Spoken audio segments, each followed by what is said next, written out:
আগামীতে যাতে কৃষক থেকে শুরু করে পানের বরং যারা মালিক তাদেরকে সুদমুক্ত ঋণ এবং ক্ষতিপূরণের দাবিতে আমরা সারা জেলায় সভা সমাবেশ করে আগামী প্রশাসকের কার্যালয়ে স্মারকলিপি দেব।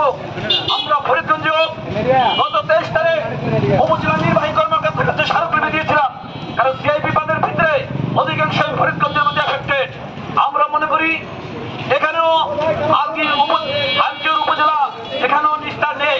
আমরা বাসাদের পক্ষ থেকে অবিলম্বে এই জলাবদ্ধতা দূর করার জন্য অনুকূল এবং বিভিন্ন সুইচ গেটগুলি দ্রুত খুলে দিয়ে পানি নিষ্কাশন করে মানুষের পানের বরজ পোল্ট্রি খামার কৃষি ফসল রক্ষার দাবি জানাচ্ছি। সংগ্রামী বন্ধুগণ, আপনারা জানেন বাংলাদেশের সমাজতান্ত্রিক বাসক আঞ্চলও আমরা অতীতে বিভিন্ন আন্দোলনের সংগ্রাম করেছিলাম।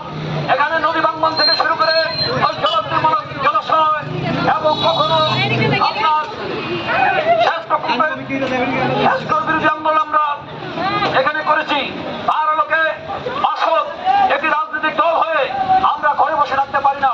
আমাদের যেই কয়েকজন হোক না কেন, আজকে জনগণের যে সংকটকালীন মুহূর্তে আমরা মনে করি বাংলাদেশের সমাজতান্ত্রিক বাসক এবং সমাজতান্ত্রিক খ্যাত প্রচারক কৃষকগণ আজকে আপনাদের পাশে এসে দাঁড়িয়েছে। আওয়ামী লীগের প্রধান সভানেত্রী শেখ হাসিনা ওয়াজেদ দেশ থেকে পালিয়ে গেছে বলে এই আন্দোলনে বৈষম্য বিরোধী ছাত্র সহ বাসদ এবং বাম প্রগতিশীল শক্তিগুলিও আমরা রাজপথে ছিলাম, সক্রিয় ভূমিকা পালন করেছিলাম।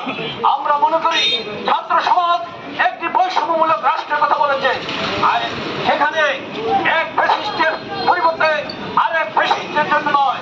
সংগ্রামী বন্ধুগণ, আপনারা দেখেছেন দেশ স্বাধীন থেকে শুরু করে এই পর্যন্ত যারা রাষ্ট্র ক্ষমতা ছিল এরা দেশের সম্পদ বিদেশে পাচার করেছে, লুট করেছে। ফলে আমরা বলছি এক ফ্যাসিস্ট এবং এক লুটেরাদের হাত থেকে আরেক লুটেরাদের প্রতিষ্ঠিত করা চলবে না।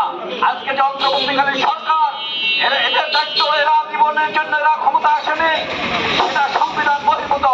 আমরা বলছি বাসন গণতান্ত্রিক জোটের পক্ষ থেকে শীঘ্রই দ্রুত সমস্ত রাজনৈতিক দলগুলির সাথে আলাপ আলোচনার মাধ্যমে জনপ্রতিনিধিদের কাছে ক্ষমতা হস্তান্তর করতে হবে।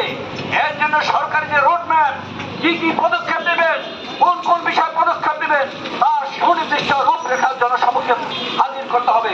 সেই জন্য নির্বাচন কমিশনকে সংস্কার করতে হবে। সেই জন্য কালো টাকার মালিক এবং যারা লুটপাট করে বিদেশে টাকা পাচার করেছে তাদের সম্পদ বাজেয়াপ্ত করে জনগণের কৃষি, শিক্ষা, চিকিৎসা খাতে বরাদ্দ করতে হবে।